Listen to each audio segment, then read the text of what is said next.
Very warm good morning to all my lovely students and Jai Hind to you all. Students, how are you all? I hope you are taking care of your eyes. You are washing them regularly and doing some simple exercise to avoid any kind of infection or pain in your eyes. Let's begin our class with a very short prayer. So I request you all to join your hands and close your eyes and repeat after me. Dear, thank you God for everything. Thank you God for protecting us and keep blessing us. Thank you. Students, before starting my class, I am having a very important information on, or you can say notice for you.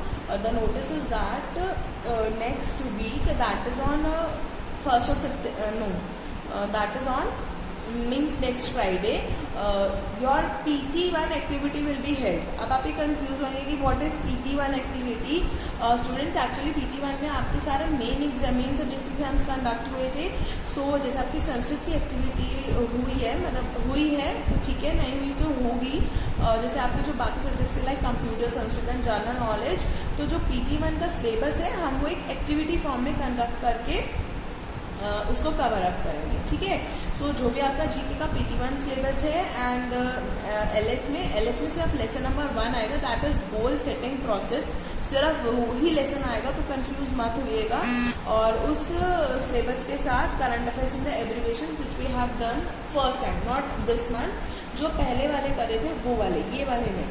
तो GK का syllabus, LS में lesson number 1 और आपकी abbreviations और current affairs जो हमने पहले करे थे वो सारा आपका सिलेबस है. और अब एक्टिविटी क्या है? एक्टिविटी आपका एक MCQ टेस्ट है. जैसे छोटा टेस्ट होता है तो वैसे MCQ टेस्ट है, और आपको वो लिंक में सेंड कर दूंगी जस्ट 5 मिनट्स प्रायर, जो भी आपके जीके की वीडियो का टाइम है.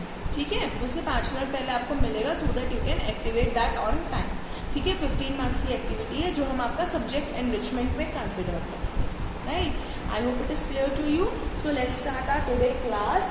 That is the abbreviations. I have already given you the abbreviations last week, and I have written also. Do send me by today.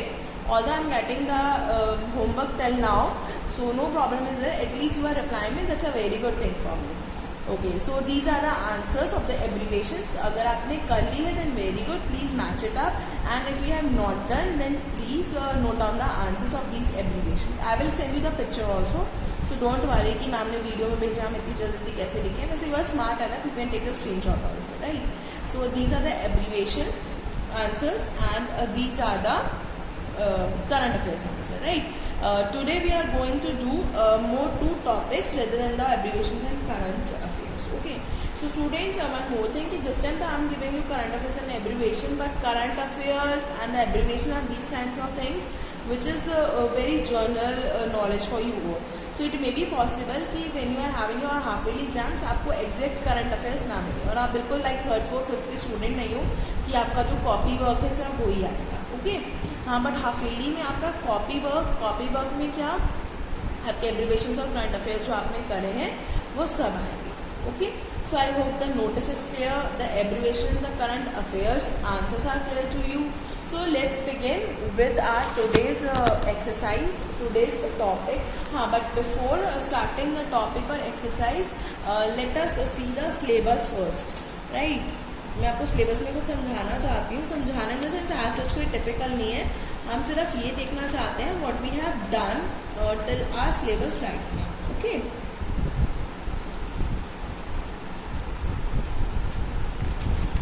I have to take the half yearly syllabus. See, this is your half yearly syllabus. Mountain of Smoke and Fire we have done.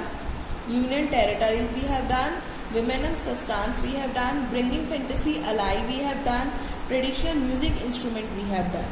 And today we are going to do robotics and football class. And after that, only up to time to be logical means 4 to 5 topics are left. And maybe in between I'll stop your syllabus and start taking test of the half yearly, or after completing the syllabus I'll start taking test. So it depends what will I do. Okay. So यहाँ तक आपका syllabus पूरा हो चुका है. ठीक है. Only 5 topics are left. 1, 2, 3 and 4, not 5. Only 4 topics are left. So today we are going to do the robotics and football clubs of the world. Students, before starting the class, again I am saying, hope it is clear to you कि PT1 आपकी next Friday है, ये आपको समझ में आ गई हो, ठीक है। और आपकी जो PT1 का सिलेबस है वो भी उसमें आएगा, और LS में सिर्फ लेसन 1 आएगा और कुछ नहीं आएगा, ठीक है। कंफ्यूज मत होना, इन LS you will get only lesson number 1, that is goal setting process. और वो भी मैं आपको क्यों बता रही हूँ, वो भी मैं आपको इसलिए बता रही हूँ बिकॉज हमने अभी 2 ही चैप्टर बनाए, ठीक है।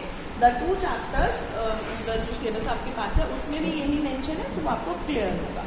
Okay, so let's start our today's topic, robotics. Before starting, let's come to the caterpillar as it always provides a very interesting information. If you could have a robot that would be your dream and do any task for you, what do you wanted to do? Okay, this is your homework. You tell me कि that हम क्या कर सकते हैं, because really it is very interesting कि अगर robot हो और आपका वो सारा आपके अकॉर्डिंग में चलता हो तो आप उसे क्या काम कराओगे। सी what will I supposed to do? Please मेरा घर साफ कर दो, मेरे कपड़े धो दो, मेरे बर्तन धो दो। As you all know that maids are not coming in this coronavirus and we are not calling them even. So please मेरा ये सारा काम कर दो so that I can get some time to sleep, right? तो मैं अपने robot से ये काम कराती, बिकॉज खाना तो I made my self. And अगर मैं आपके पॉइंट ऑफ व्यू से देखूँ तो आप लोग कहोगे प्लीज़ मेरा सारा वर्क उतार दो, बिकॉज हमें स्कूल से बहुत सारा रिटर्न वर्क मिलता है, उससे हमारे हाथ दर्द हो जाते हैं। और खेलने में तो आप कभी नहीं होगे, नहीं खेलूंगा तो मैं, लेकिन हाँ मेरा काम उतार दो, स्कूल में जाकर मेरा एग्जाम दो, है ना। These kind of things I know you will like to do. So let's start. अब इसमें क्या लिखा हुआ है, you must have seen robots doing amazing things in movies and in television और have read about them in books. आप लोगों ने तो हम सबको पता है कि we have seen the robots doing the amazing thing. हमने टेलीविजन पे भी देखा है कि जैसे चिट्ठी वाली आई थी ना, अक्षय कुमार की भी आई थी बोर्ड वाली, तो वो हमने सबने देखी थी, ठीक है ना। तो वो क्या कह रहा है, but what is a robot? Robot actually होता क्या है? A robot is an automatically operated machine that replace human effort. एक रोबोट जो है वो एक ऐसी ऑटोमेटिकली ऑपरेटेड मशीन है, मतलब इट्स अ मशीन जिसने ह्यूमन एफर्ट्स को रिप्लेस कर दिया है। दो it may not resemble human beings, although वो ह्यूमन बींग्स से मिलती जुलती भी नहीं है इन अपीयरेंस और perform functions in a human like manner. Human जैसे हम लोग काम करते हैं वैसे काम भी नहीं करते। सपोज आप मुझे बोलोगे, इफ यू हैव सीन, शायद आप लोगों ने नहीं देखा होगा, पहले सीरियल आता था उसमें भी एक छोटी सी लड़की थी, वो उसे भी रोबोट बनाया था, वो मशीन थी, तो घर का सारा काम करती थी। अब जैसे हमें सोफों को नीचे या बेड के नीचे क्लीन करना होता तो इट इज नॉट मतलब इजी फॉर अस कि हम बेड को उठा दे एकदम से, या सोफे को एकदम से उठा दो और फिर उसके नीचे ब्रूम मार दे, है ना। लेकिन if robots are doing the same kind of work, तो यस दे कैन डू, वो कर सकते हैं ऐसे सफाई, लेकिन हम नहीं कर सकते, ठीक है। ना ही वो हमारी तरह काम कर सकते हैं और ना ही वो हमारी तरह दिखते हैं। बस वो एक ऐसी मशीन है जो ऑपरेट की जाती है, जिसने हमारे एफर्ट्स को थोड़ा कम कर दिया है, नथिंग एल्स, राइट। ये चीज हो गई। The famous sci-fi writer Isaac Asimov was one of the first people to come up with the idea of a frictional-friendly robot governed by 3 laws that he invented in his story Run Around According to His Laws। एक famous sci-fi writer थे Isaac Asimov, वो ऐसे people थे जो एक idea के साथ लाए थे of a frictional friendly robot. He is the one who comes with the idea, एक हमारा फ्रिक्शनल फ्रेंडली रोबोट होना चाहिए गवर्न्ड बाय 3 लॉज, जो 3 लॉज के अंडर गवर्न किया गया था। That he invented in story, जो स्टोरी थी उनकी run around according to his laws. वो 3 लॉज क्या थे? So first law is saying a robot may not injure a human being और through inaction allow a human being to come to harm. पहला तो ये कि ना तो रोबोट एक ह्यूमन बीइंग को इंजर कर सके, यानी कि उनको चोट पहुंचा सके ह्यूमन बीइंग को, इंसानों को, और किसी भी एक्शन की वजह से ना एक ह्यूमन बीइंग एक रोबोट को हार्म पहुंचा सके, right. If you remember, I hope नहीं, आई एम डैम श्योर आप सब लोगों ने जो रजनीकांत की रोबोट पिक्चर आई थी वो सबने देखी होगी कि वो एंड में कैसे वो चिप गलत लग जाती है और वो जो नेगेटिव रोबोट होता है वो बहुत कुछ डिस्ट्रॉय कर देता है। तो वही बात कि एक रोबोट जो ऐसा होना चाहिए कि ना तो वो किसी और को, एक रोबोट ऐसा होना चाहिए कि ना तो वो किसी और को और ना ही कोई उसे हार्म कर सके, ठीक है। सेकेंड लॉ क्या कहता है, अ रोबोट मस्ट ओबे orders given by human beings. Robot को जितने ऑर्डर्स एक ह्यूमन बीइंग दे उसे वो सब ओबे करने चाहिए, except where such orders would conflict with the first law. सिर्फ उस लॉ, उन ऑर्डर्स को छोड़ के जहां वो पहला लॉ को अगर वो कॉन्फ्लिक्ट कर रहे, ऐसा क्या है, पहले तो हमने बोल दिया कि जो रोबोट है उसको सारे ऑर्डर्स मानने हैं और नेक्स्ट ऑर्डर से क्या दे रहे हैं कि जाओ जाके तुम उसे मारो, जाओ जाके तुम उसे मारो, या तुम मुझे मारो मैं तुम्हें मारूंगा। तो वो चीज नहीं होनी चाहिए, मतलब कन्फ्लिक्ट्स नहीं आने चाहिए, right. Second, a robot must protect its own existence as long as such protection does not conflict with the first और second law. A robot must protect, वो खुद को भी प्रोटेक्ट कर सकता है इट्स ओन एग्जिस्टेंस जब तक, मतलब जो कॉन्फ्लिक्ट है फर्स्ट या सेकेंड लॉ, ऐसा ना हो कि वो खुद को भी हार्म पहुंचा ले या किसी को भी हार्म पहुंचा दे। तो ये 3 लॉज हैं जो हमें बहुत ध्यान से, मतलब इन 3 लॉज को ध्यान में रख के, जो उनकी स्टोरी थी रन अराउंड, उन्होंने एक रोबोट को इन्वेंट करा था, मतलब इन्वेंट नहीं करा था, बेसिकली मतलब बताया था कि with these 3 laws we can create, we can invent such kind of robot. Okay, so what this caterpillar is saying again, Leonardo da Vinci designed a robot. Leonardo ने एक रोबोट डिजाइन करा था and probably built 1 or 2 around 1495 में उन्होंने built करा था। It was a robot at night with a complicated array of gears and pulleys that could move its head, sit up and move it arm। मतलब जब उन्होंने 1495 में करा था तो वो कैसा रोबोट था कि वो मतलब अपने हाथ उठा सकता था, गियर के थ्रू चलता था, जैसे गाड़ी चलती है ना गियर के थ्रू, गियर्स होते ऐसे ही चलता था, हाथ उठाना, बैठना, अपना सर घुमाना। अब तो robots do their work by themselves, मतलब वो 1495 में उन्होंने ट्राई करा था कि हम कहीं पे भी बैठे हुए हैं और हम उस रोबोट को ऑपरेट कर सकते हैं through the gears. Okay, the last one, not second, last one tidbit what Caterpillar is saying, Carnegie Mellon University, एक Mellon University has created a snake robot that can navigate its way around areas that are difficult to navigate। उन्होंने जो melon university है उन्होंने एक ऐसा snake robot बनाया कि वो उन एरियाज को नेविगेट कर सकता था जहां हम नहीं जा सकते। यूजुअली क्या होता है कि जो लेन्स होते हैं, गली होती है, कुछ गली बहुत पतली पतली सी होती है, अब वहाँ पे ह्यूमन बीइंग तो मतलब सिंगल पर्सन तो जा सकता है, but if we have to go through any vehicles और वट एवर द लेन्स, कुछ ऐसी जगह भी होती है जहाँ पे एक ह्यूमन बीइंग भी एंटर नहीं कर सकता। तो they have created a snake robot कि जहाँ पे हम नहीं जा सकते, जहाँ पे ह्यूमन बीइंग नहीं जा सकता, वहाँ पे स्नेक इजीली क्रॉल करके चला जाए, ठीक है। And the last one tidbit, robots are not only used the way you see them in movies or read about them in books। Robot को हम सिर्फ वैसे यूज नहीं करते जैसे हमने मूवीज में देखा है या हमने बुक्स में पढ़ा है। Robots have been helping doctors and researchers in the medical world for many years now।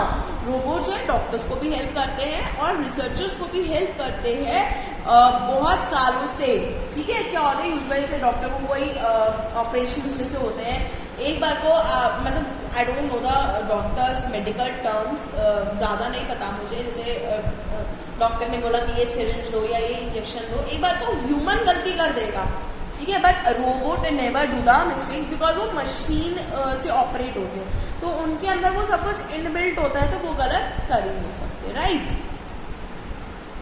These are instances where robotic system are used to perform vital surgeries। ये कुछ एग्जाम्पल्स हैं जहाँ पे हम रोबोट सिस्टम को यूज करते हैं, जहाँ पे हमें वाइटल मीन बहुत ज्यादा बहुत बड़ी सर्जरीज को हम करते हैं, such as prostatectomy and cardiac valve replacement, जहाँ पे यू नो मतलब हार्ट सर्जरीज वगैरह होती है, यहाँ पे दिस काइंड ऑफ मतलब medical terms I already told you that I don't know more about them.